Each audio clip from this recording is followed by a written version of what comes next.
everybody.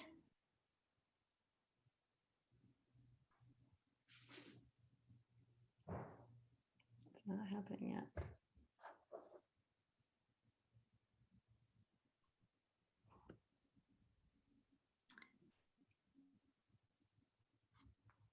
Welcome to PIN, Parent Information Network. Tonight, you are in for a treat. Hopefully you all have tuned in to hear about executive function, a part of your brain that will help you make your life easier, and some skills that you can learn for yourself, for your family, for your kids at any age and any stage. So grab a notebook, grab a pen, grab your computer, and get ready to learn a lot of great information from two experts from one of our sponsors, the Nectar Group. We'd like to thank all four of our Platinum sponsors for helping us come to you this whole semester and probably all year with our Zoom webinars. Our Platinum sponsors are Happy Canyon Flowers, the Nectar Group, Induck, and Chili Camps. So without them, we may not be here today doing this virtually for all of you and creating our PIN caring community in this way.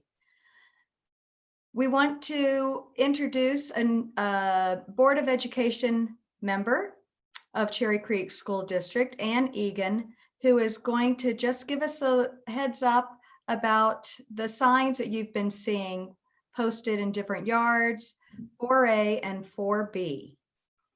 So Ann, thanks for being here, from running from one PTCO meeting to our meeting. We appreciate it.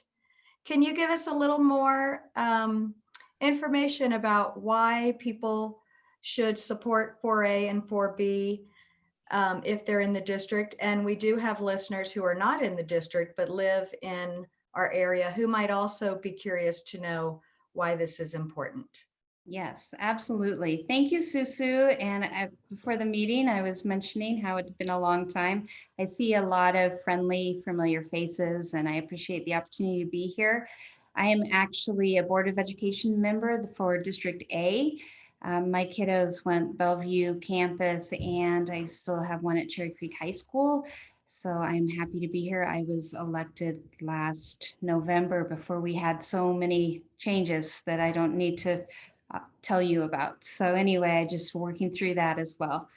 But I am here to talk just a little bit, and I know you have a busy agenda today, but we want to get in front of all our parent and community meetings to talk about 4A and 4B. And I'm sure that you've seen all of the signs that have come up and been out. Hopefully you have. And we have a really great website that is called citizensforcherrycreekschools.com. And it's not org. I always try to think that it's com. And I think we're going to be able to put that up here too, so you can look through it. It's a really intuitive website. I know we're at the point now where I had a meeting earlier today where I said, oh, the election's 2 days away. Well, no, well, that would be great, wouldn't it? But no, we're 2 weeks out. So there's still a lot of time to get the word in front of people about how critical 4A and 4B really is for our schools and for our district. We are facing, even before the pandemic, we were facing a $25 million budget cut from the state for our district, and then an anticipated $33 million budget cut in the coming year, which would be huge and catastrophic. And I know that I don't need to tell you kind of how catastrophic that would be.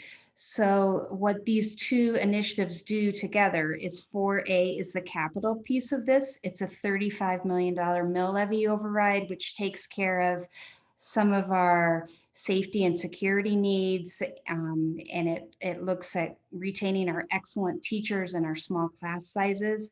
It also makes sure, and I know that Kelly has heard this pitch from me a few times, make sure that we have this wonderful mental health service that we provide in our district, where we have one mental health worker at elementary, and 2 at every middle, and 3 at every high school, which is huge. And I know that it's kind of unheard of in our districts around the state and around the nation to have that much one-on-one care. This also keeps a registered nurse in every building, which is also something that most schools don't have, frankly. And I think during this time, and especially during this time, both of these services, looking at our kiddos' physical and mental health, is really important. 4B is the bond part of this, and this is the no tax part of this. What this does is it goes for expenditures, construction expenditures. And you might have heard some talk about a mental health day treatment facility. This is what would be funded out of the 4B portion of this, which would look at getting some of our kiddos that are in crisis some immediate help. This would not be an overnight treatment center, but it is something that would be in-house for our students. And we're really, really excited about this. There's nothing in the state that is anything like this. It's a really new idea that we're excited about. And then 4B also would take care of some of our aging infrastructure and aging buildings in our district, and also look at some needed safety and security upgrades as well. So we would just really encourage you to spread the word as much as you can at this time. And as Susu had mentioned, even talking to, I know that there are people that are outside of our district on this call, but even talking to people that don't currently have students in the school district is really important, because they know that this keeps our property values high. I moved in this district 20 years ago purely for the schools. And I know that I'm not alone on that. I'm sure a lot of you did. And then also just the type of student and person that we're putting out in the world that's educated through our schools is huge and important. Our future business leaders, our future political leaders coming out of our district. So I always like to talk to that 70% of our people in our district who don't have kids in the school district right now. So the thing that I've been saying too is, when you have your ballot, you've all seen the ballot, I'm sure many of you, like I have, already voted, but if you turn the ballot to the back, 4A and 4B is at the very bottom, which is where we typically find these school district ballot initiatives, and just vote kids first, and then turn back over and do the hard work of every other decision that you need to make. But if you can get the 4A and 4B done first, then that's great. And then just go to that website and share as much as you can, and really encourage people to be out there and voting, and how important it is for our district. I'll just leave with one thing, and this is what I like to share too. What this means is $1.65 for every $100,000 in property value in our district. So for instance, the budget office at Cherry Creek School District has determined that the median price of a home in our district is $400,000. So that basically is $660 a month for the 4A portion of this, which is such a minuscule, I mean, even in this time, I won't say it's minuscule, I'm not diminishing it, but it's such a small amount of money for everything that this will give back to us and to our kiddos and to our districts. So I will leave it there. I don't know if there's time for questions. If anyone has any questions. I don't see any questions popping up, but if you have a question, feel free to write it in the Q&A. And Anne, maybe you can stick around for a few minutes. Sure. And we'll see if any questions pop up. Sounds good. While we're waiting for any questions that people may have, I'm going to introduce our next speaker, who is the co-chair for an organization that's within our school district called SEAC. SEAC, Special Education Advisory Committee. Maybe I got it wrong. You got it right. You did. I got it right. Finally. Yeah, it's a long, it's a long title. Thank you for letting me talk briefly tonight. Actually, Anne is our board representative, and so we get to have her at all of our meetings. And this summer, she went along with us as nothing was normal at the end of last year, and still isn't. we did our Golden Heart Awards a little differently. And when we awarded our winners, Ann and I we kind of all split up and took houses, took a kind of certain area of town. And we went out and did yard signs for our winners and brought them the awards that we weren't able to give to them in person. And usually when I talk about SEAC, I don't really start with that, but Ann being on here led into it. And so one of the more fun things that we do as an organization is we are able to award people who go above and beyond for students with special needs in our district. And they actually can be people who don't even work in our district, but maybe affect our students. They're other students, they're bus drivers, they're teachers, so many different people. And we look at nominations. It used to be a little later. I believe we're actually going to open nominations up in November this year, as our awards, I believe, are going to be March, as everything's looking a little different. But it sounds like we may actually even be able to do it in person, although it won't be a nice dinner at the Marriott like we have done in the past. But we are still going to be able to honor people who have done some special things for our kids. And we always like that. It'll be a little less involved this year since we won't be worried about putting a dinner on, but we're looking forward to being able to do that.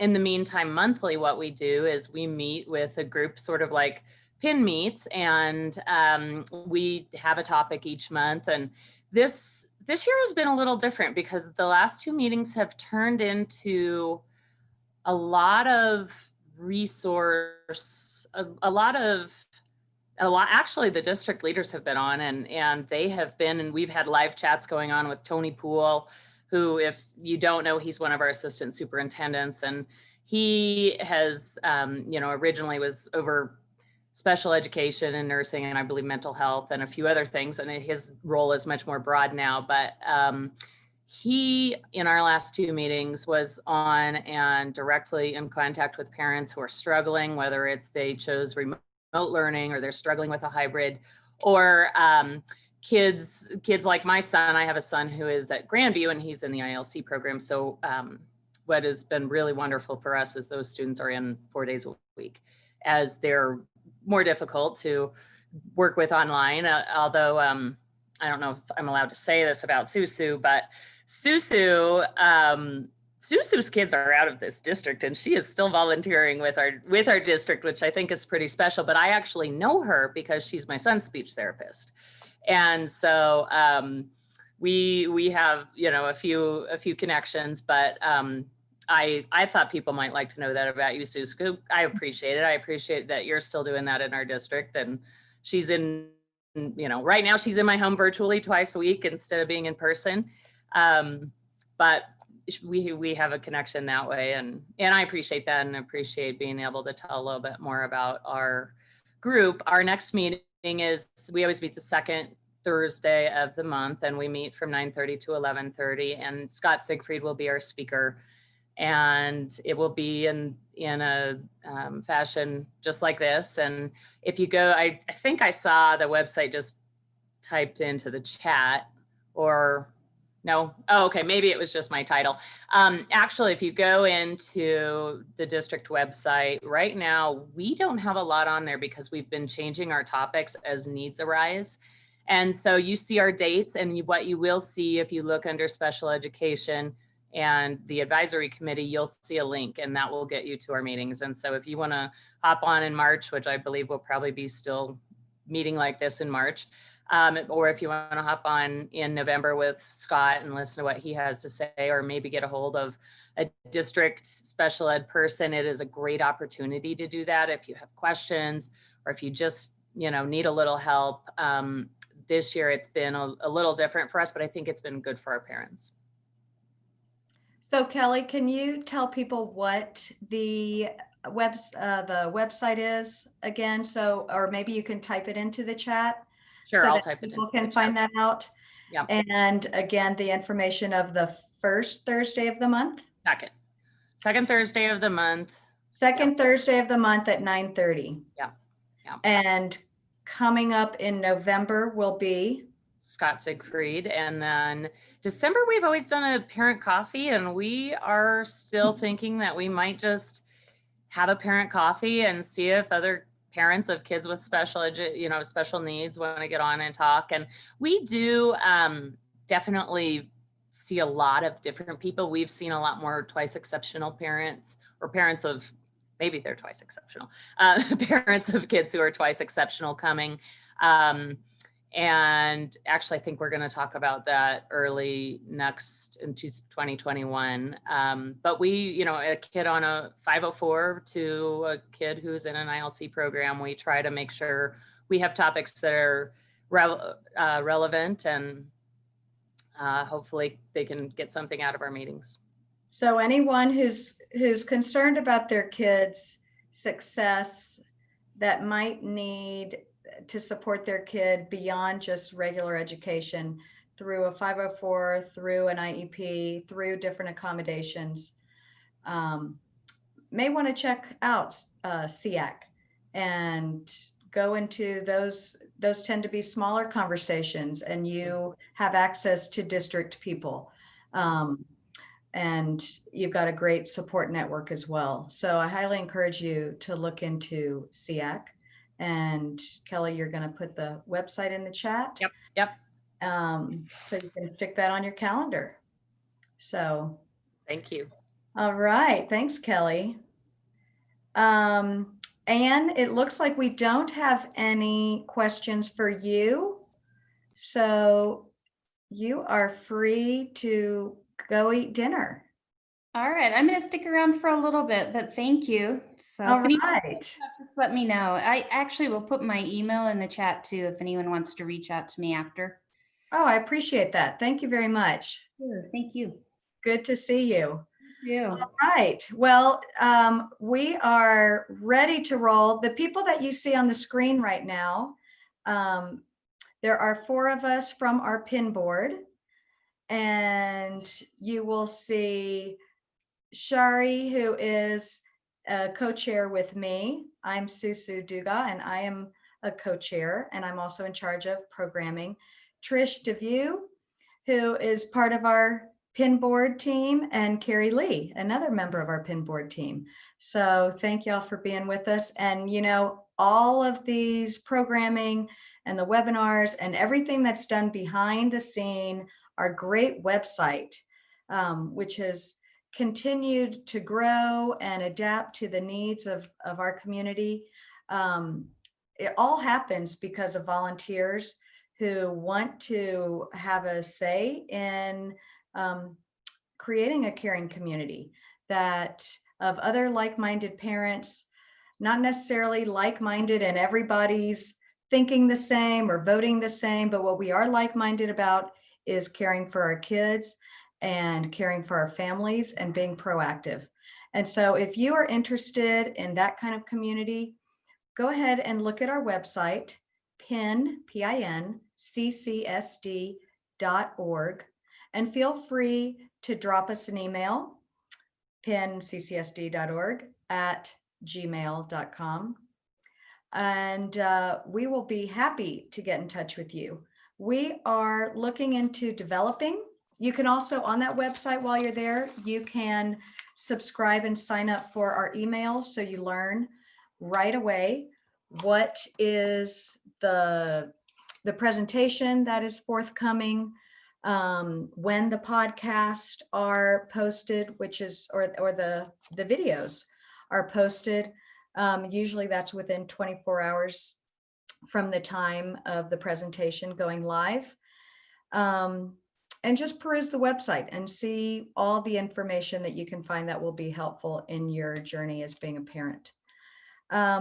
We wanted to let you know of the latest and the greatest, what we discussed at our pin board meeting that we had. We had our first in-person, socially distanced, blanket covered time today in Shari's backyard, where we discussed developing a new program called Pin Pals, which would help us create that caring community that we are so missing when we gather together at the Fremont building and we have tea and coffee and other great treats that all of you pin reps bring for us.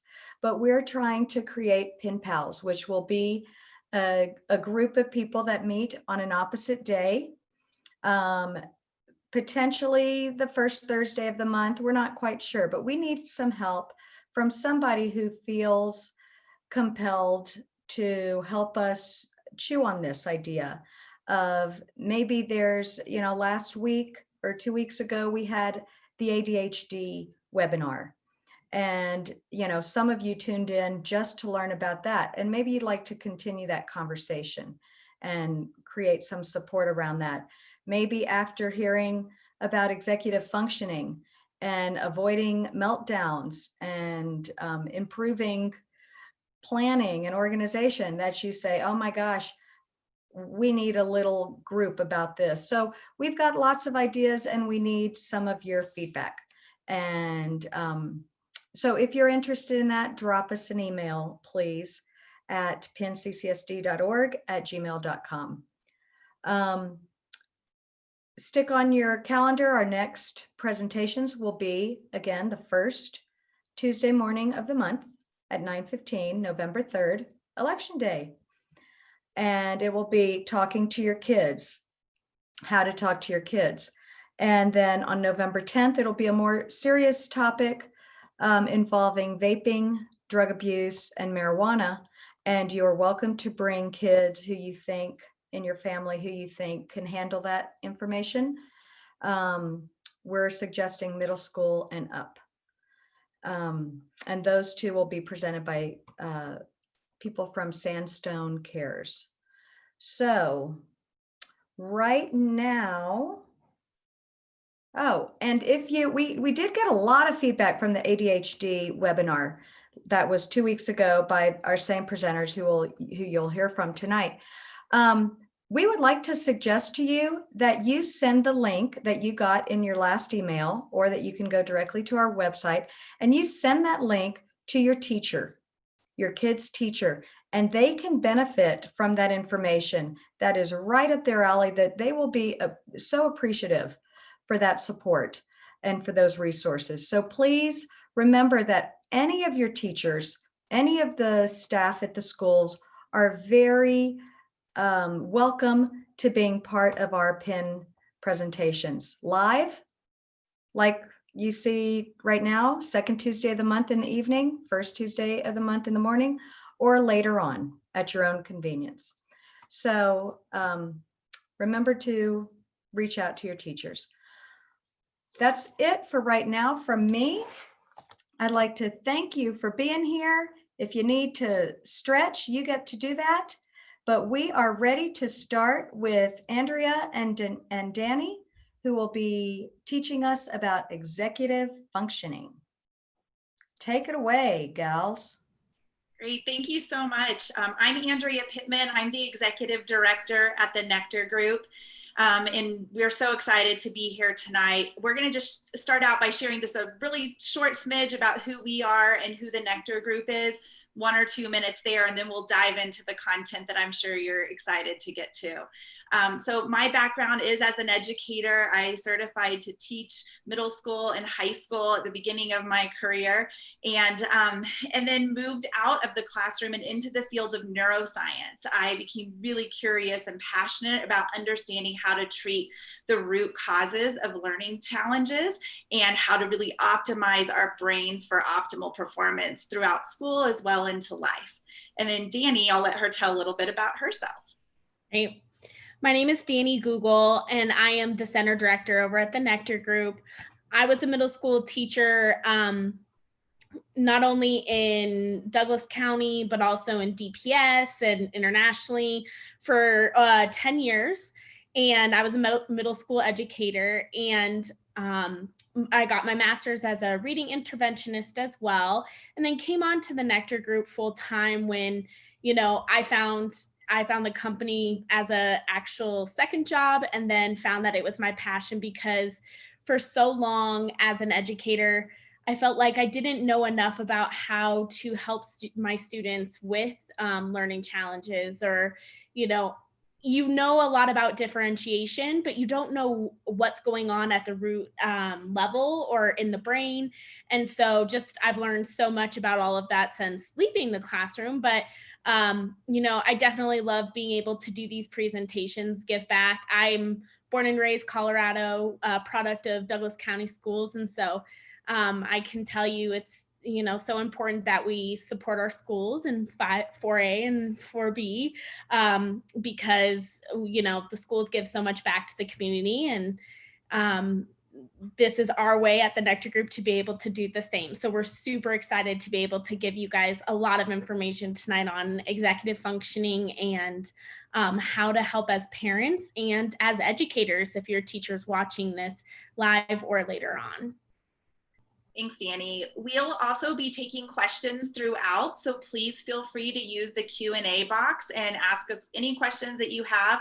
We will address some of those live tonight, and then we will also add more personal questions. We'll send you a message back. We'll also provide all of our information so you can reach out if you'd like to have a more in-depth conversation or have more detailed questions that aren't appropriate for the group. So don't be shy to do that. We also are going to reference some different handouts that were provided as part of this. If you didn't get them, don't worry. You don't have to have them right now during the presentation.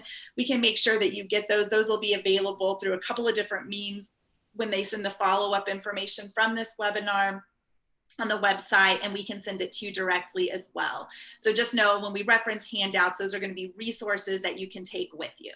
So briefly, I'm going to share with you who the Nectar Group is. So we're a cognitive neuroscience and education company. Our focus is really on helping students overcome learning and memory challenges so that they can truly reach their full potential.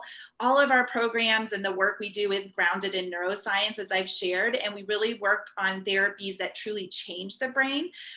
Everything is really customed. We do customized, I should say. We do cognitive training, tutoring, as well as study skills and executive function coaching, what we're going to be talking about tonight. We do have a pretty extensive assessment base also. We have an assessment-driven process. We use the latest scientific tools to evaluate and measure and help families really pinpoint the root causes so that therapies can be focused on treating those root causes and true remediation.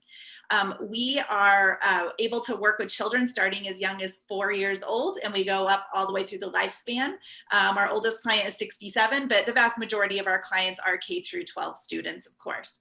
We work with children with all kinds of diagnoses from ADHD to dyslexia, gifted, twice exceptional, people with traumatic brain injuries, kids that just want a competitive edge. We do a lot of great college prep as well, from ACT and SAT prep all the way through college essay writing and just having the skills on board to be successful once you get to college, like the executive function skills we're going to talk about. We do have a learning center in Greenwood Village, just near Orchard and I-25. We provide our services, though we've actually been doing this for 7 years, so long before COVID. We actually serve clients all over the US and internationally. Our furthest client away we've had has been in Indonesia. So as long as you have internet, we're able to provide our resources for you. And so we've been doing that a long time. And so our current services are currently available that way, right in your home as well. So with that, we'll jump right into our goals for tonight. We want to make sure that you understand what executive function skills are and why they're important. It's kind of a buzzword. You hear it and see it a lot, anything related to education about how important executive function skills are. And parents ask us all the time, what exactly does that mean? So we're going to give you a lot of detail on what that means tonight. We want you to learn how executive function skills develop and causes for deficits. So how do you create strong, healthy executive function skills in your children, and what are some of the contributing factors that can make those not develop fully? And then we want you to know how to accommodate for and treat executive function weaknesses. So the beginning part of our presentation, we're going to share a lot with you about what these skills are, again, but then we're going to dive in and give you a ton of resources for things that you can do at home, as well as therapies that are available if you need outside support as well. So Dani is going to jump in and share with us a bit more about what executive function is. Great, thank you. So to begin with today, let's look at what is executive functioning. What's that buzzword that we're all here for? And even though this slide has a lot of information, you don't need to write it all down. We're going to really break it down for you. And a lot of the information can also be found on that handout that we can send to you later too. So, executive functions are a set of processes that all have to do with managing oneself and one's resources in order to achieve a goal.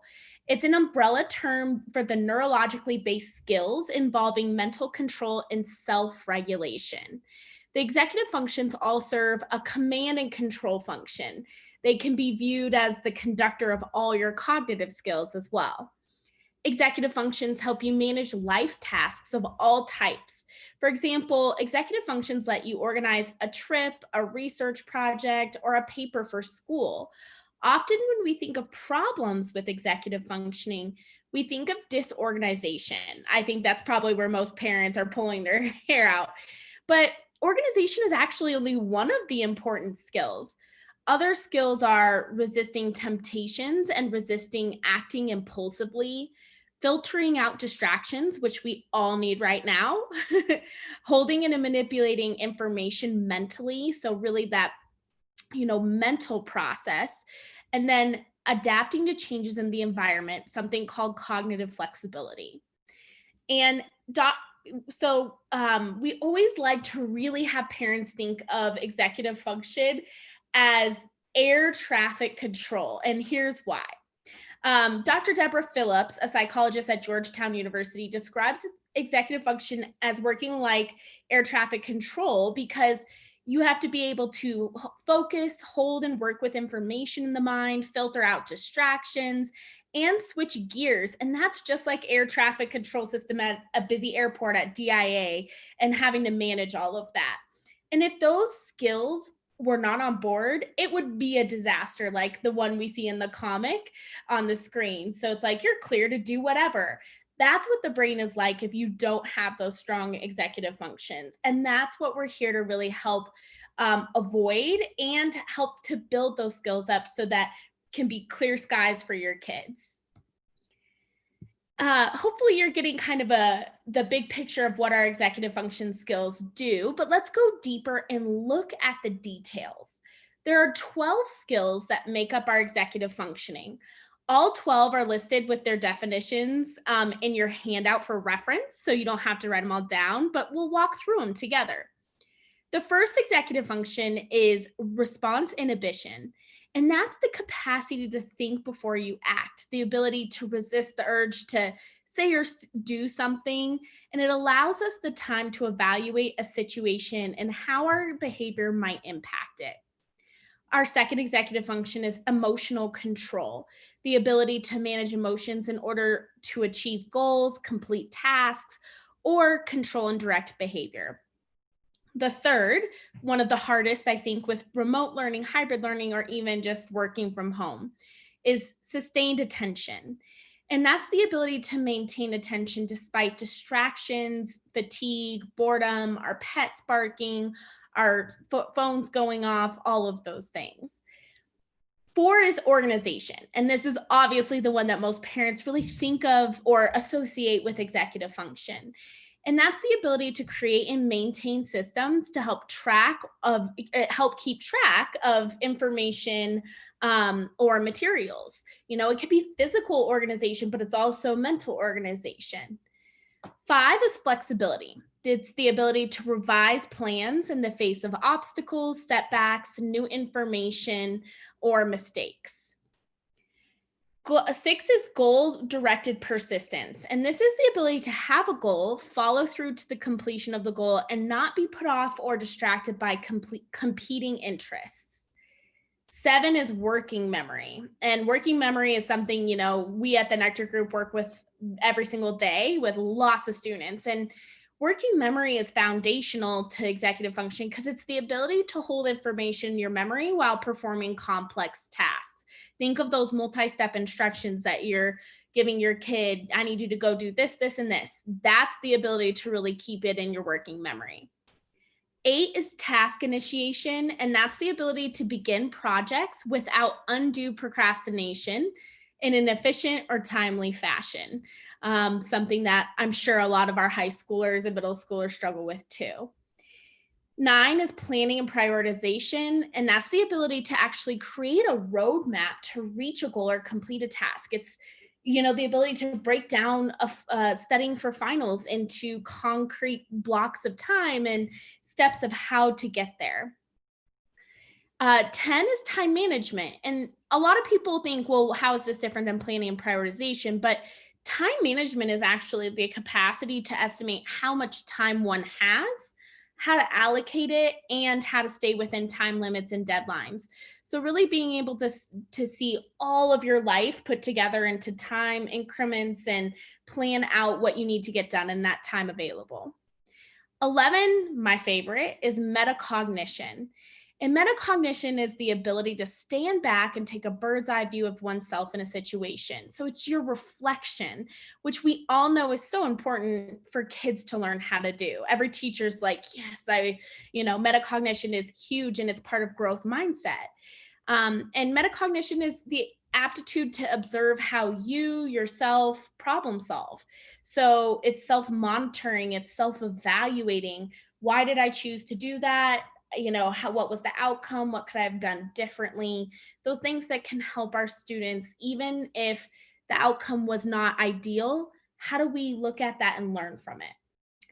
And then 12 is tolerating stress, which is, super hard in times like these, but it is your ability to thrive in stressful situations, shut down that fight or flight that happens in our brain, and to cope with uncertainty, change, and performance demands.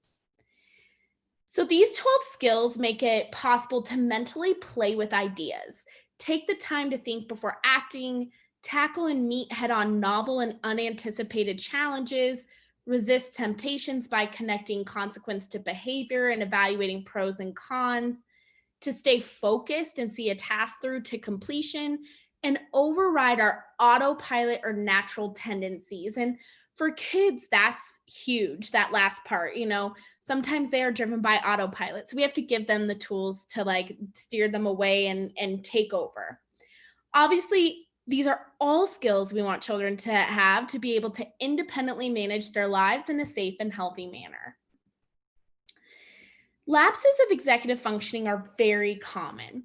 Most of us have missed a freeway exit while we're daydreaming, erroneously pressed the most frequently called number on a speed dial, left our house keys in illogical places such as the freezer or the sock drawer, or responded angrily in a situation when keeping emotions under control would have been more consistent with our intentions or goals. The frequency and seriousness of such lapses in everyday life can be viewed as a reaction of a person's strengths or weaknesses in executive function.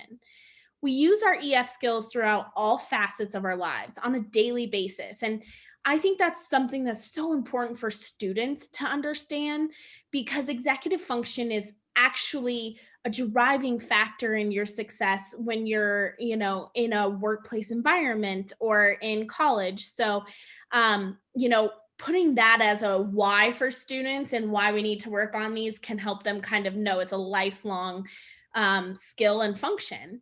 And it's essential for mental and physical health, success in school and life, and cognitive, social, and psychological development. Dani, we actually have a couple of questions that have come in that I'd love to get answered. Yeah. The first one is a question that is there an actual diagnosis of executive function disorder? So do you want me to answer that, or would you like to tackle it? You can tackle it. Perfect. So there's actually not a diagnosis of executive function disorder in terms of an actually medically coded term. What we see is that executive function disorders go hand in hand with other diagnoses. For example, many children with ADHD struggle with executive function issues. You can also not have a learning disability or another disorder, and you can just really struggle with executive function. We'll look at the causes for executive function disorder, and a lot of times what we do is we're really treating the cause of the executive function issues so that we're getting to the root of it. The other question that came in is the diagnosis, or if someone has executive function deficits or disorder, does that qualify them in Cherry Creek schools for accommodations or some sort of special education services like a 504 and an IEP? And to answer that, there's not a black and white answer that I can give, because the process for determining a 504 IEP eligibility is a process. And it's really designed to look at the child holistically and to identify if there are deficits that need those accommodations or modifications. And that's done through a multi-step process. So we can always, we always offer a complimentary consultation to help families kind of sort through their child's issues and help them take the right steps. But your school is going to be fantastic at having the support staff that is part of the 504 or IEP team. They're going to be able to help you go through that. And you just have to request, an initial meeting to review your child's circumstances, and then they can help you determine what, if they, the process that is appropriate for them. And I find, our schools, our educators are definitely very committed to getting that help for students if they qualify, and to taking you through the process step by step to help you determine if qualification is there. So there's no kind of, for really any disorder, even something say like dyslexia, just because you have a diagnosis of dyslexia may not mean you automatically qualify for exactly an IEP or exactly a 504. It's based on the child's performance, the severity of it, where they're at in the spectrum, and what their needs are and how that's manifesting in the classroom. So, so definitely make sure you follow up with the support team at your school. And if you're not sure who that is, I'm sure you can go to the website or just even call your campus, and they'll direct you to the right person. Perfect. And on that note, it's important to note that during the school years, executive function skills are actually a better indicator of school readiness, more so than IQ or reading math levels. So they've done long-term studies, and executive function skills predict math and reading competency throughout school years. And individuals with deficits in executive functioning are more likely to need extra help or repeat grades. And executive function skills help students, when you think of why that is, why are they such a great indicator of, competency and ability to be successful in school? It's because it's helping them remember and follow multi-step instructions their teachers are giving them, to avoid distractions, to control rash responses, and to adjust when rules change, which happens frequently. Something I always talk to parents about when kids get to middle school is, remember that kids are going to 8 different teachers' classrooms, and there's different rules in each of those classrooms. They have to be able to adjust their expectations, their work ethic, all those things for each classroom. And so that's a lot for, a 13-year-old, 12-year-old brain to handle. So you need executive function to help. It also helps with persisting at problem solving, really working through the problem, not giving up, and to manage those long-term assignments. And I know a lot of our students who are doing hybrid are struggling with, remembering in person versus, online assignments. And that's something that absolutely is part of executive function, that cognitive flexibility, that, ability to really stay organized mentally and physically. So we will go into lots of suggestions we have as to how we can help with those executive functions as parents from an early age. Executive function actually starts when kids are around 2 years old, and you can start building it that early. So we're going to give you plenty of that coming up, but I'll hand it over to Andrea to keep going. Perfect. So to really understand why these executive function skills are so vital to school performance, we're going to look at a graphic called the potential pyramid. Now, for those of you who attended our ADHD webinar, this will be familiar to you because we talked about it there. We talk about it in pretty much every meeting we do because it's so foundational to understanding how this works. But we call this the potential pyramid because we find for students to reach their full potential, at least academically, they need all 3 tiers of the pyramid working well. And at the foundational level are the cognitive skills. You can think of these as kind of like your brain's computer processor. They're always running in the background, allowing you to take in information, store it, retrieve it. Some of the key areas for executive function that live here are our working memory, our attention, and our logic and reasoning. Those are all part of the parts of the brain that control those 12 skills that we talked about initially. So we also have the second tier, and this is our content or our knowledge, kind of like our database in our computer. This could be reading, writing, math, science, history. This is what we go to school for, right? We go to math class. We don't go to memory class. And so these are super important, of course, to have this knowledge bank that you're learning. And then finally, we have the behavior on our third tier. And this is where a lot of our executive function skills live as well. So this is the grit, self-confidence, how you take tests, how you study, how organized you are, many of those things that we referenced as well. So many of these areas on tier 2 and 3 can be negatively impacted if tier 1 has deficits. And so since we know that executive function skills are built upon this tier 1 of cognitive function and then of knowledge, we know that when EF skills, executive function skills, are low, it's indicative of issues on tier 1 and possibly tier 2. And then we know when the whole pyramid is weak, learning and real life performance can really suffer. So let's briefly look at how strong executive function skills actually develop. So first of all, these skills develop through positive relationships. And this starts in the home with parents and extends to caregivers, teachers, medical and human services professionals, all of those people, including peers that are in child life. We also have the activities that children engage in help develop EF skills. So building these abilities in young children requires communities and caregivers to provide and support experiences that actually promote this emotional, social, cognitive, and physical development broadly. So we want to make sure we're thinking about what activities our children are in from early on through young adulthood. Also, the places such as their home and other environments where children spend most of their time, those are places that need to really feel safe and provide a space for creativity, exploration, and exercise. And then finally, the development of the cognitive skills, that bottom of the pyramid, supporting the development of academic skills as well, and modeling and directly teaching EF skills. For those of us that are adults that maybe have solid EF skills, it's hard to remember how we learned those. It's just how we think and how we act and how we operate.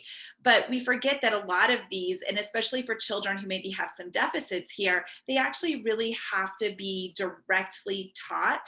And you have to provide children with accountability and encourage independence to allow them to really grow in these skills. As I was just talking about this, it actually made me think about how important it is. And one of the, I think, great gifts in Cherry Creek schools of having those mental health professionals, as well as the nurses on campus, those people are playing a key role, as well as, of course, the teachers and all of the support that your children are getting through that. But I think that's another reason to be really cognizant of that those are additional people that really help develop these skills in our children outside of the home. So on the flip side, let's look at what actually causes an impairment in the development of these skills. And we're going to look at 4 primary causes. So the first is cognitive skill deficits, what we just talked about. Weaknesses in those 7 core cognitive skills, the working memory, the visual processing, auditory processing, etc. That make up that foundational level of the pyramid that we just looked at. These are most commonly caused by genetics or an injury, such as a concussion. But we know that this is the primary reason for lack of development of EF skills. The second is poor content knowledge or academic gaps. We see this in particular with children who primarily struggle with executive function in the school setting. It's really hard to be organized, to plan, to manage learning if you have holes inside your actual academic knowledge, if you have gaps there. And then the third is lack of relationships and unstable home environments or trauma.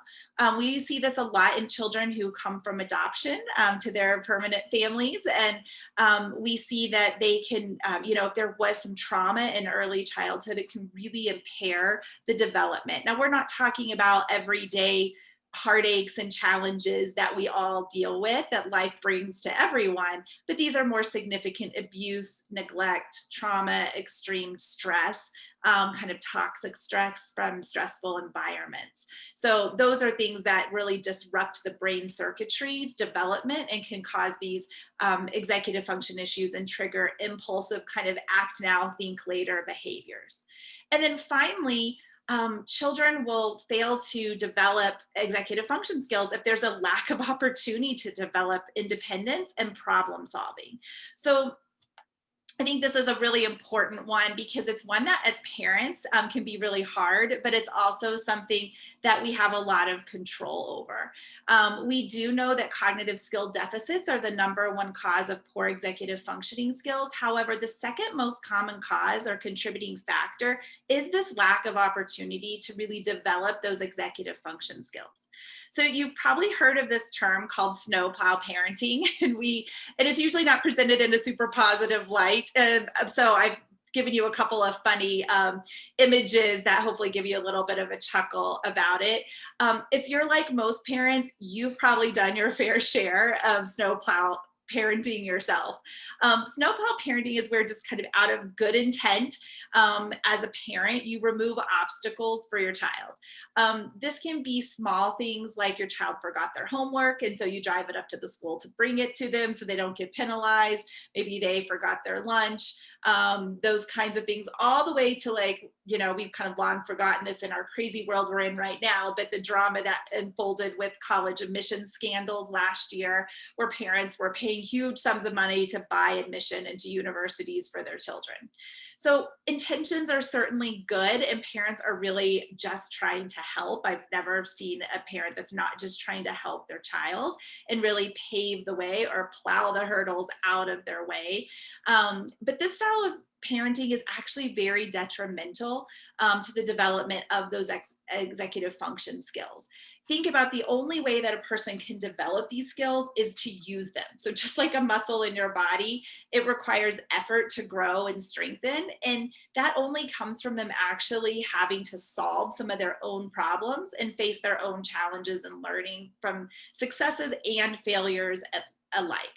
So this is a super important one just to be mindful of, and to be, really aware of how can you leave some obstacles there so that your children can practice implementing these EF skills. So now that we understand more about what EF skills are, we understand the primary causes of executive function weaknesses and also the way that strong skills develop, we're going to look at how you can assess your child's strengths and weaknesses. And this is going to be some homework for you. In your packets, in the handout that we created, there is an executive function skills questionnaire. And the goal of this is to really be able to pinpoint your child's executive functioning strengths and weaknesses. It's a quick measure. It's not, of course, a formal assessment, but we do recommend you complete this after the webinar to help you really have a greater understanding and also learn where your child needs the most help. And we're going to give you a lot of ideas of things that you can do, but this, you're not going to be able to do all of the ideas, of course. And so this assessment will help you pinpoint the areas that you need to focus on for your family and your children. So there's instructions in it. It gives a key in a way that you can score it. And we're also always happy to consult with you on that. We do have a couple of questions, Andrea. I feel like this is a good pause to answer those. So the first one is, at what age should you let your child make mistakes and problem solve through it on their own? Yeah, that's a great question. So we recommend that you start practicing this around 2 years old, even with a toddler. Now, that doesn't mean that you're just like, go for it, 2-year-old, run your own life. But you're actually wanting to create opportunities there for them to problem solve. This can be small things, even like starting to learn to pick up some toys. If they're getting frustrated with something, encouraging them to try on their own versus jumping in and solving it for them. And then as they progress in maturity, you're gradually increasing the independence and the opportunities that you're providing for them. But it's not really too early to start doing that. It's also not too late if you're going, oh my gosh, I have a 16-year-old I didn't do that with. What do I do? You start now. So either way. And that actually goes straight into the next question, which is, if this isn't discovered in the child, will this carry over into their adult life, or will it eventually resolve itself by life experiences? Great question. Great question.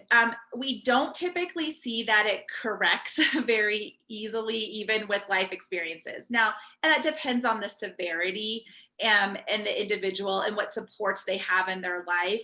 But we work with adults with executive function issues. We actually provide support for a state organization that provides support to physicians.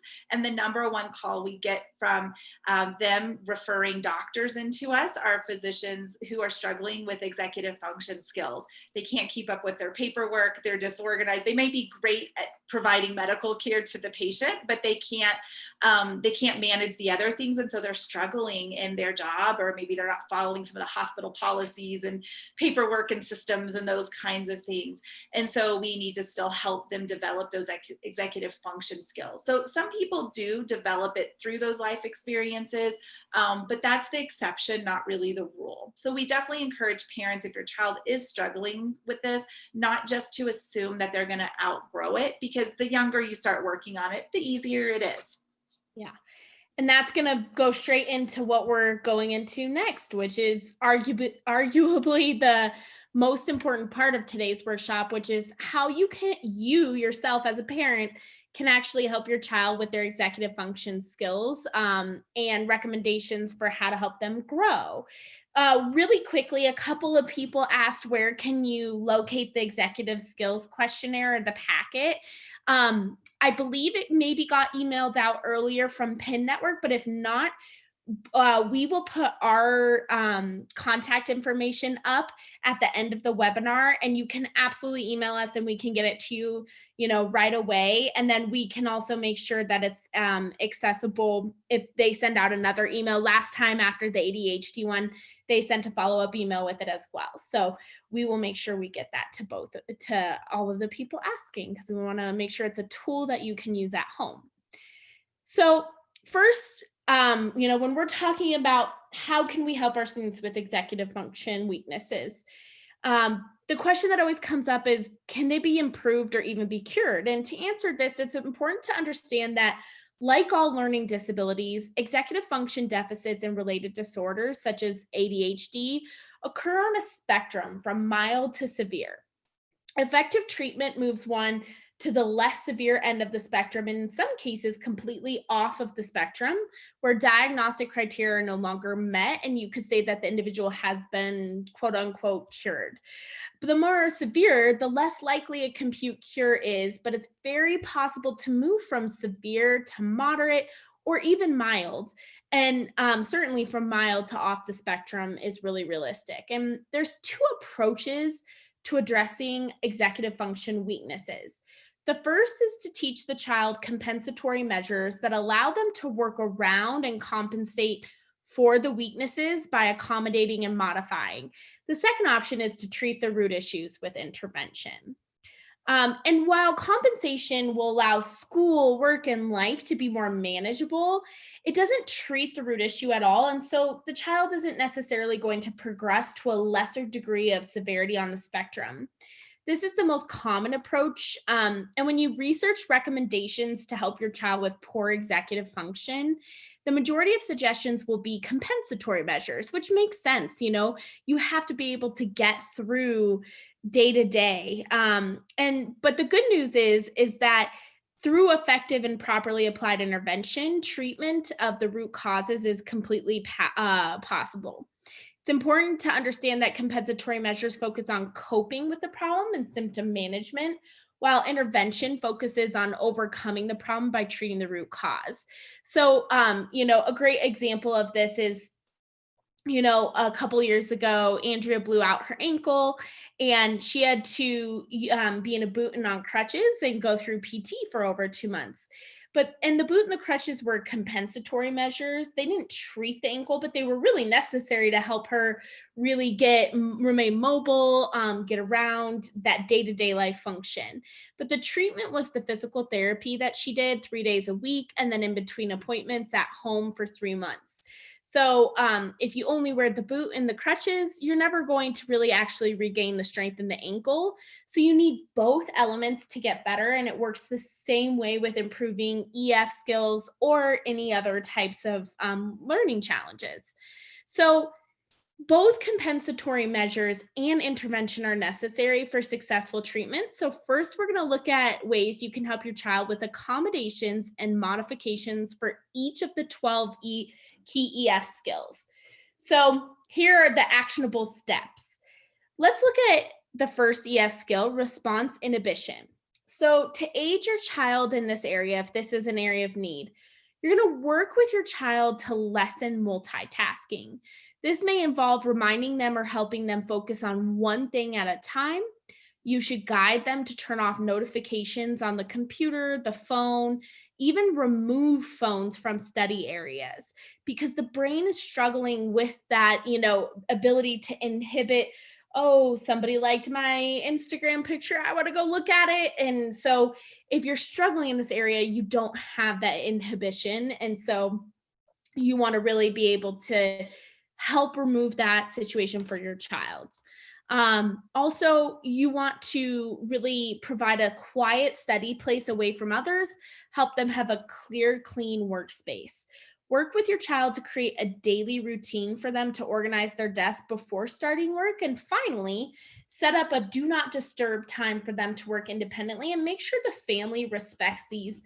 I know it's hard, when you have remote learning or hybrid learning and everybody's trying to do their own thing, space can be limited and you can't always remove distractions. But when possible, you want to, or you want to just make sure everyone's really respectful or following common do not disturb times to help really eliminate those. If someone's zooming past you and they're having fun playing a game, you really want to go play the game with them and help them with it. You don't want to be stuck at your computer doing your schoolwork. So we want to help set them up by doing those boundaries as a family. The second executive function, emotional control, you can support your child by working with them to reduce and eliminate emotional triggers. So we want you to help your child to identify what sets them off, and actually you're going to plan and role play with them of how to handle these situations.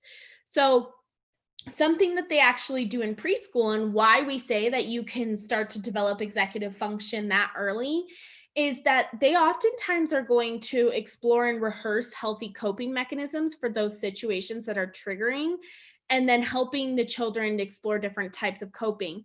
Preschools do this by mimicking with puppets, like conflict, and then showing how the puppets resolve. Same thing can be done with your children at home, is really walk them through the triggers and then the coping mechanisms. And then if you're helping them practice that, when they're upset, create a cue to remind them to utilize their coping skills that you've practiced.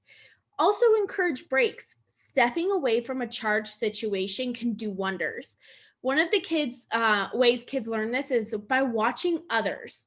So obviously, we all have a lot of stress in our lives, but if you can model positive emotional control in times of stress or frustration, and actually even walk through your triggering situation, like what are you going to do to cope? Oh, I'm going to breathe for 10. I'm going to think through 3 things that I can do to change this situation. Then I'm going to step back in. Then if your kids see you practicing those same coping mechanisms you're helping them build, it's that positive reinforcement that, it's not just a kid thing, it's everybody needs coping mechanisms for emotional control. The third executive function skill is sustained attention. And to accommodate for weak sustained attention, the first thing we want to do is identify and reduce distractions when possible. And you're going to see a lot of the accommodations and modifications for all 12 EF skills are going to kind of borrow from each other with how the solutions are. So that's great because it means you don't have to implement 12,000 different things. A lot of these are going to be common accommodations for all of the different EF weaknesses. So let's eliminate and reduce distractions when possible, especially during homework and study time. You can also modify or limit task length and demand when needed. So always with the goal of building it back up. Again, we don't want to snowplow. We don't want to be like, oh, you can only sit for 10 minutes. That's how much you're going to sit forever. You want to sit for 10, then 11, then 12. And so, incrementally really building that endurance and that ability to have sustained attention up. So we also like to use like what's called a focus timer, and you can find some really great different ones on, online that you can order. And what that is you're really working with the child to set a goal of how long that they can be focused and sustained attention, and then structure activities that build in also variety and choice. So if your child gets 12 minutes of sustained attention time on their schoolwork and then they get a break, give them some choice and help them to go play outside, do something active, and then come back in and set that focus timer again. Also, help them find optimum work times and environments. That's something that we all have. I'm a morning person. My brain fires so much better at 7 o'clock in the morning rather than 7 o'clock at night. So if I stumble over my words, that's, me knowing that about myself. Same with kids. When your kids are at their grumpiest and when they're at their optimal times, but help them do that metacognition and reflect and set them up to be working in their optimal times if possible. Also, their optimal space, removing some of the things that we tend to let kids do, like working in their bedrooms, maybe optimal in their opinion, but is it for their actual executive function? Next up is organization. And you want to help your child really with decluttering rooms and computers. So we have, think about when your life is messy. Sometimes people say, oh, I have to have a messy space or organization to think.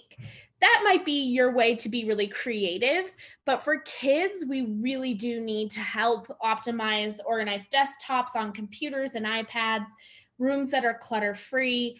You want to structure the environment by using shelves, designated spaces for items, and helping your child utilize tools such as planners, to-do lists, and outlines. So there's the physical space, and then there's also, the assignment space, whether that's a planner or a to-do list, an outline. We recommend physical planners 1,000%. I use physical planners still as an adult. It's one of the best ways for you to encourage that time management, organization. And so just know that we want to help set them up by giving them those tools. And help your child create routines such as taking time at the end of each day to organize and set up for the next day so you don't have the early morning rush. Have your child prepare their outfits, their lunches, their backpacks. And with all of these accommodations, it's vital that your child's actually doing it with you, with the goal of them taking it on independently as soon as they're able to.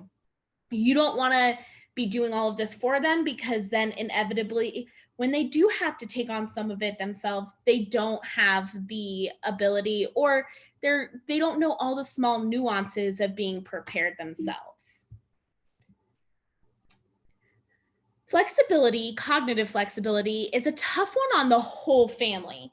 Cognitive flexibility, I want you to think of like what that looks like when it presents itself is when someone is thrown a change in their schedule, a change in their day, and they cannot cope. There's usually an emotional meltdown or breakdown. And you have to kind of remember, when things must change, you have to stay calm yourself and help your child utilize those coping techniques that they're learning for emotional control as well. whenever you can, slowly expose them to new and novel situations.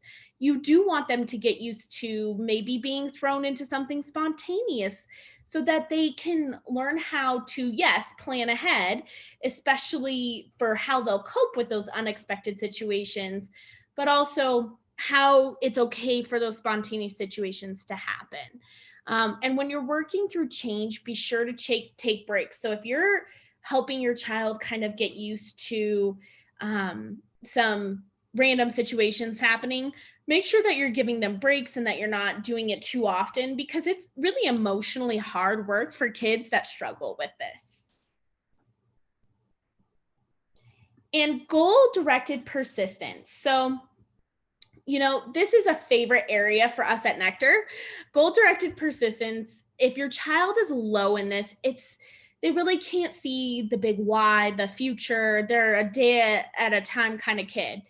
But we also want to help them practice setting goals so that they can understand how hard work every day can build towards something bigger. So we recommend using the time-tested framework that we use with students at Nectar, which is SMART goals. SMART goals are specific, measurable, attainable, relevant, and time-bound.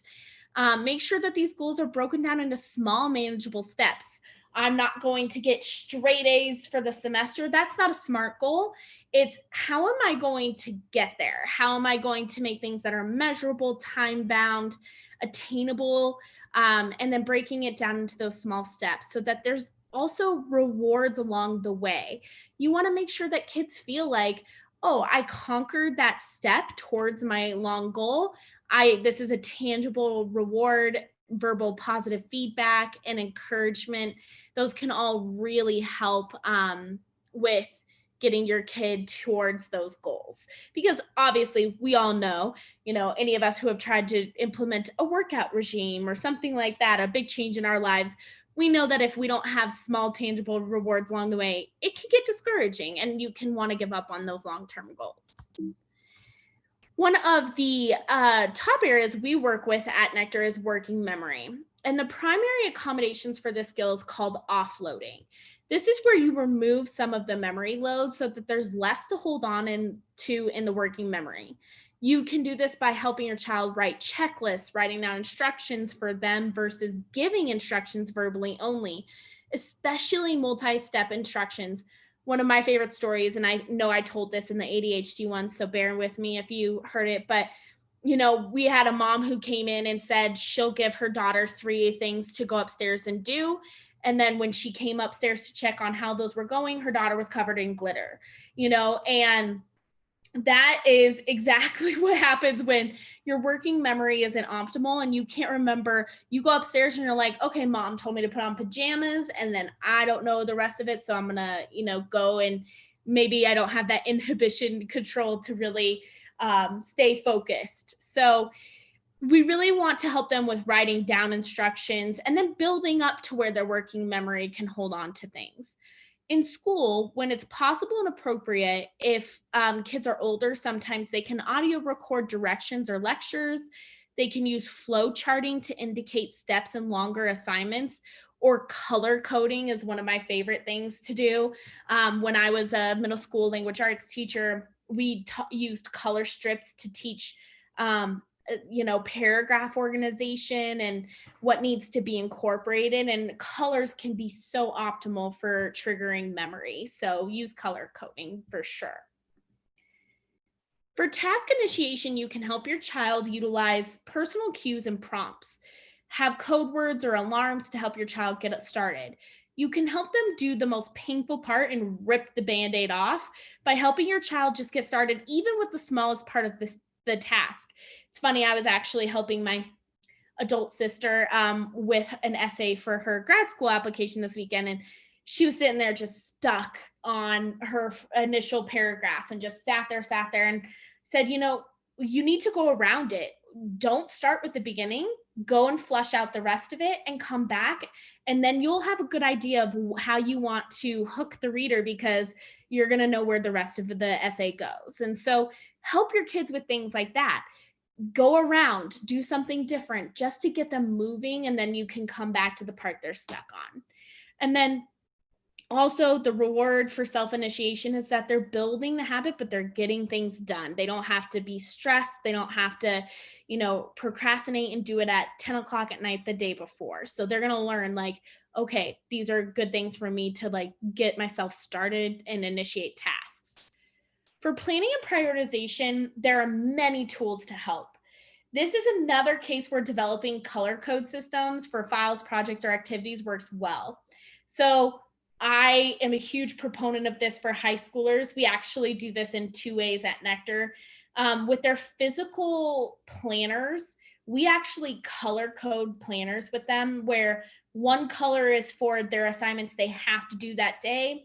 One color is for things that they should start that day because maybe they have a quiz on Friday, and if they start studying on Monday, it'll help. And then another color is going to be things that they want to start that day. Maybe it's a long-term project, but like, hey, I want to get a good, start on it. And then a fourth color is going to be their personal obligations. So sports, activities, family time, because you want kids to be able to see what they have going on. And that's actually going to lend itself to the next executive function, which is time management. So you want to set up these systems with them and help them learn how to use them. Also, for planning prioritization, do that at a family level. If you actually have a weekly family chart with daily activities, important events, then they can see it on a larger scale, and they can see how it helps them, the whole family unit, stay organized. Also, you want to give them suggestions. Don't just kind of, here's a planner. Help them set up the planner system. Help them kind of have a check-in once a week. That's going to help them get to that independence. And with planning and prioritization, it's the same thing where the more organized you are, the better success you're going to have. And then time management, like I said, goes right along with this in many ways. When they're young, kids need to make schedules and you're making those schedules and time limits for them, but they need to learn how to manage that themselves. And so show them how to do it. So if they have a soccer game tomorrow, you're going to show them, hey, you're going to be busy all tomorrow night. So let's look at what you need to have done by Wednesday so that we can add it to tonight's to-dos. And then you're going to have them practice it on their own, some check-ins. It's that gradual release of responsibility. And have students really understand how much time things take. One of the biggest downfalls for kids who have a weakness with time management and executive function is that they don't estimate time management correctly. And so they say, oh, this assignment should only take me 10 minutes, and it ends up taking them an hour and a half. Well, that throws off the rest of their schedule. So really helping them calculate accurate time and showing them that if you get done early or get to a place early, it's only going to be beneficial for them in the long run. And so it's helpful to give them extra time at the beginning, and then they'll get more accurate with how soon do I need to leave in order to be on time for practice, and go from there. Also, when they start driving, which I know is every parent's like, oh gosh, I don't want to think about that. But that's also a skill where you don't all of a sudden know how long it takes to get from your house to school, or really to make sure that you're giving yourself enough time and not speeding. That's, where those tickets come in as a teenager. Metacognition, like I said, one of my favorites, it's thinking about your thinking. So it's important to have discussions with your children and guide that reflection when they're young, really about their behavior and their performance. So asking them the following questions when they're faced with a challenge can really help. So what's your problem? Like, what is the issue? What's the conflict? What's your plan? How are you going to tackle this? And then as they're doing it, are you following your plan? Oh, why did you deviate from your plan? And then that really important reflection piece, which we're usually so busy we forget, but it's the most important part, which is, how did you do in following your plan? Did it solve your problem? What was the cause and effect type of situation? And I see someone asked to look at the time management slide again real quick. No problem. So, in all of this, you guys give yourselves grace too.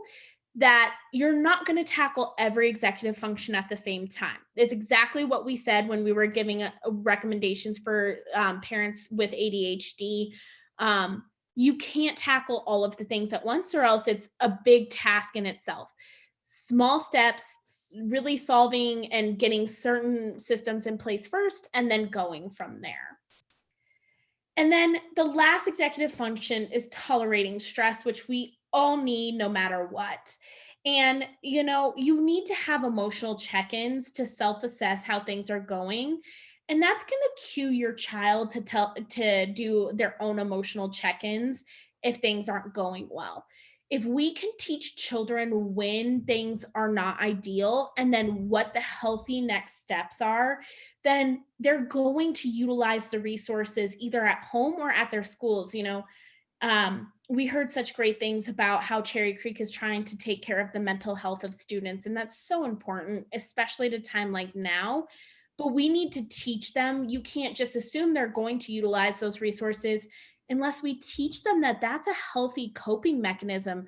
When your stress is to a certain degree, there are so many ways that you can help with stress: self-care, exercise, mindfulness, fun family activities, taking time to recharge and giving yourself a break. Again, we want to model these as adults so that kids know that it's okay for them to do them as well.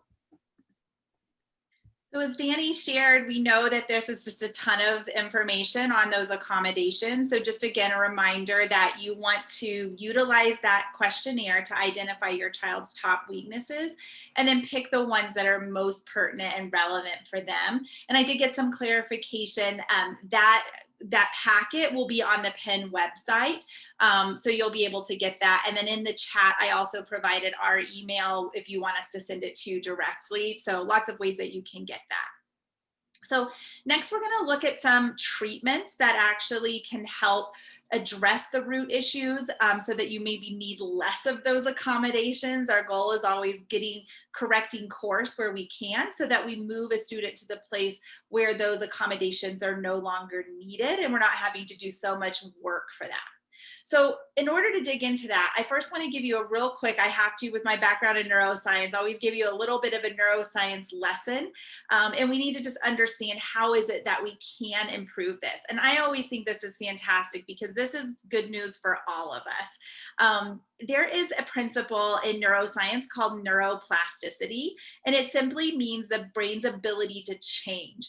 It's neuroplasticity that even allows us to actually change the underlying genetic wiring of the brain and really improve these deficits if we have them. We're able to overcome weaknesses on all three tiers of that pyramid that we talked about earlier, from the cognitive skill deficits all the way through the executive function skills, thanks to neuroplasticity.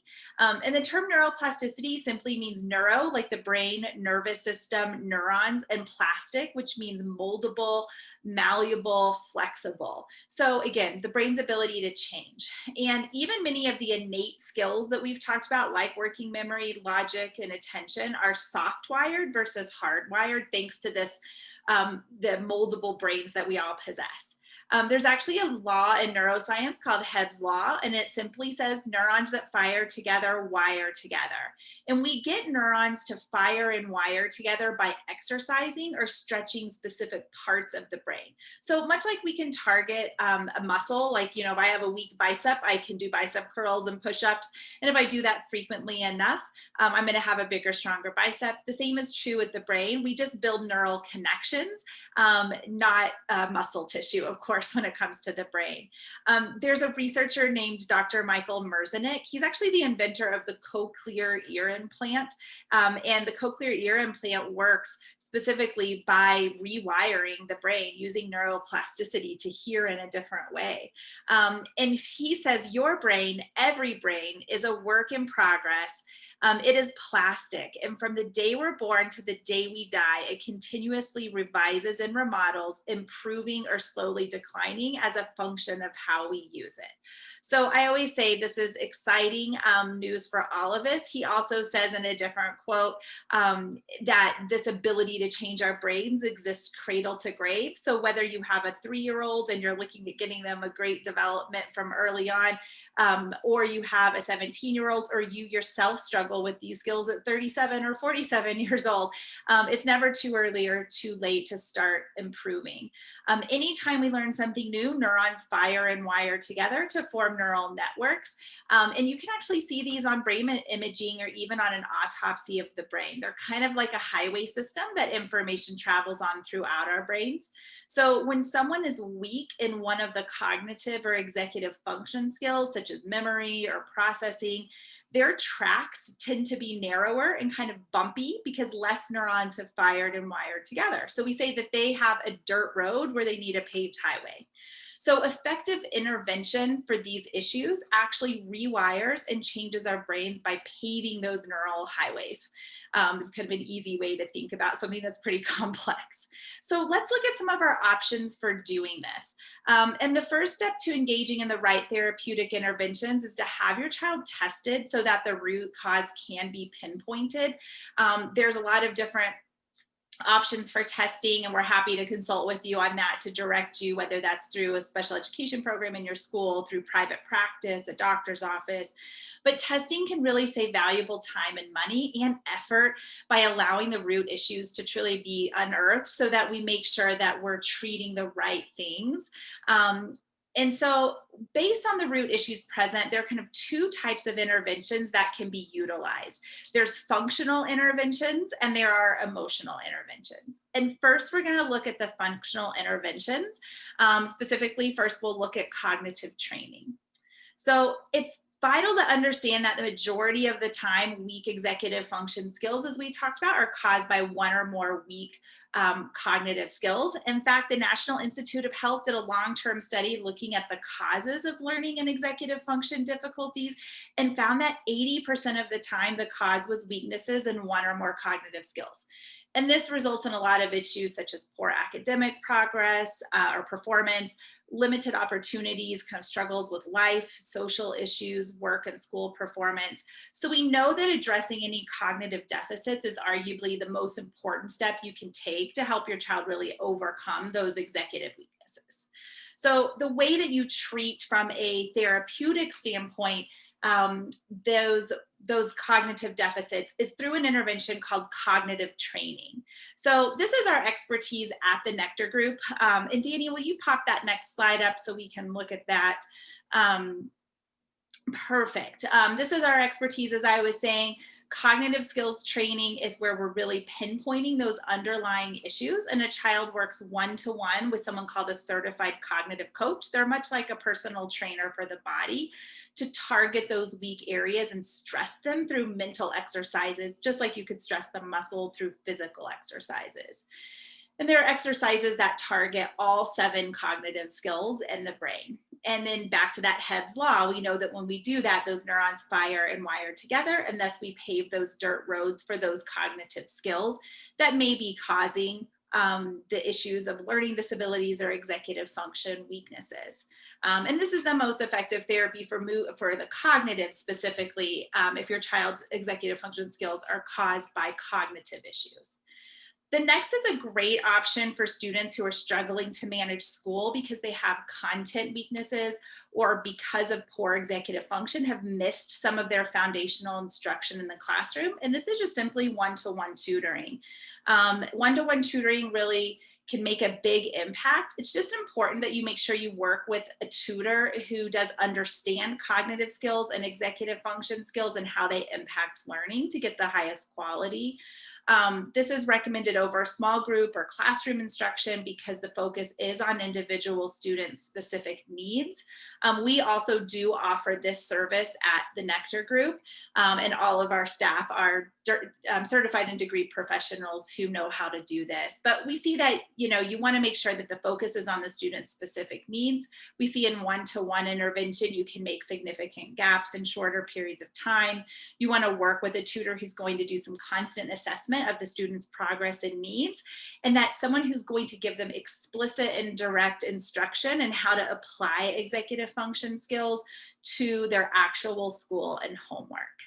One of the questions that came in earlier that I think is great to answer right now is just simply, how do we like as a parent teach our kids all of these things if we struggle with these issues ourselves? And I think that's a fantastic question, because we find that a lot of our parents, this is a hard, executive function skills are hard for a lot of adults. As I mentioned, we work with physicians, we work with people with advanced degrees. So it doesn't matter like education level or something like that, or age, and it can be a challenge. And that's where I do encourage families to work with their school to find what supports are there, as well as if it's an option for you to look at what resources are available in the community. And sometimes these services that we're talking about sometimes are covered by health insurance. And so we can work with families to see what options are available in a way that's financially feasible for their individual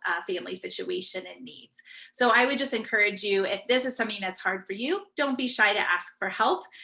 There's other people that can definitely help as well. Finally, in terms of these functional interventions, we have study skills and executive function coaching.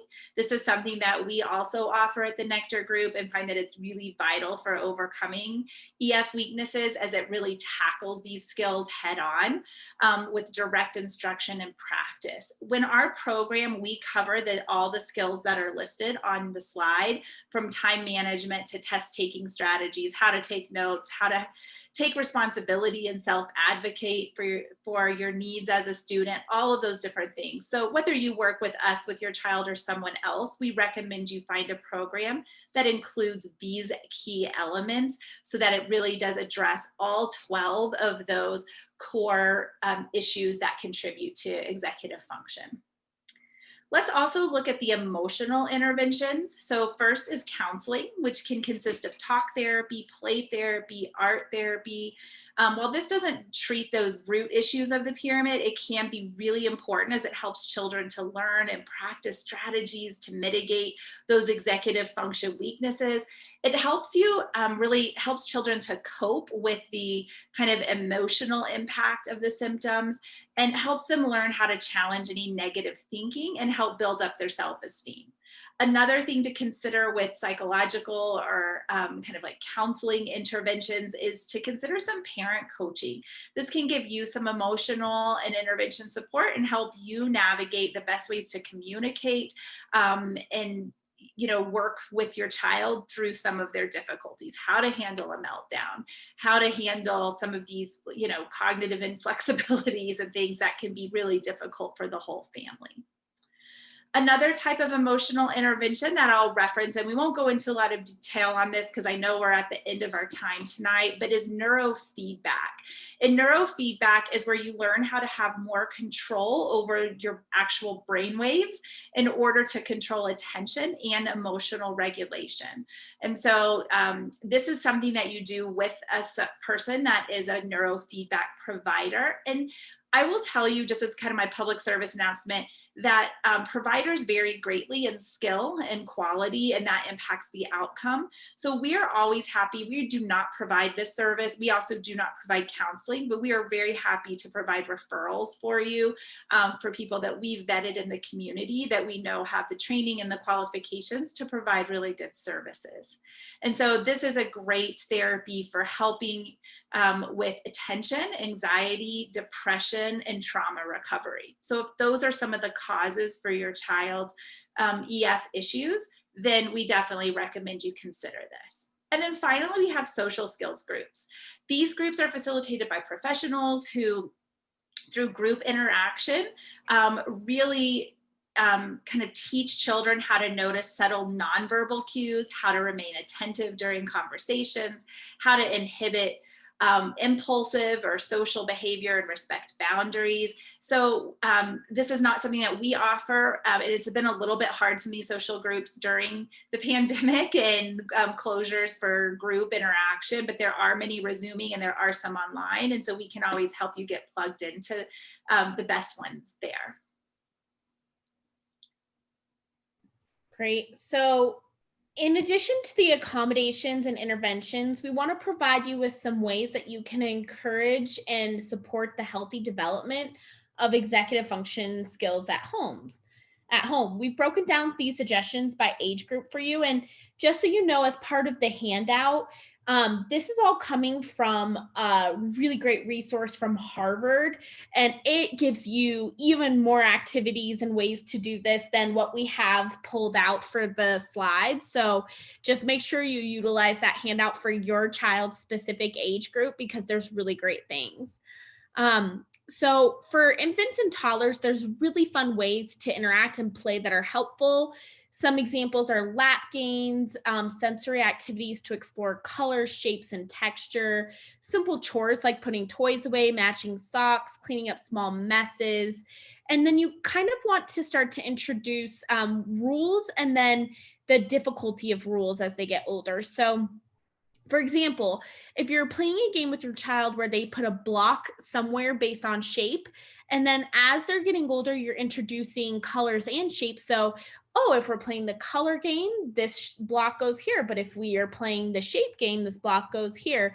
Those are called conflicting rules, and it actually builds cognitive flexibility. And that translates into school situations, social groups, following rules, and flexing when situations don't go as planned. For younger children, great practice can be found in activities such as imaginative role plays to explore how is it to be a doctor or a vet, a teacher, a mom, what's different with those. Problem-solving tasks such as mazes, puzzles, treasure hunts, memory guessing games. One of our favorites are science projects, because you have to discuss what's necessary for materials. You have to plan the experiment, then follow through the steps, discuss what happened, what the results are, and how you could repeat it with different results.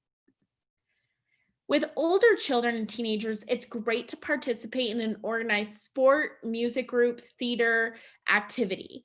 All of these require listening, investing effort, staying focused, working as a team, and promoting a growth mindset.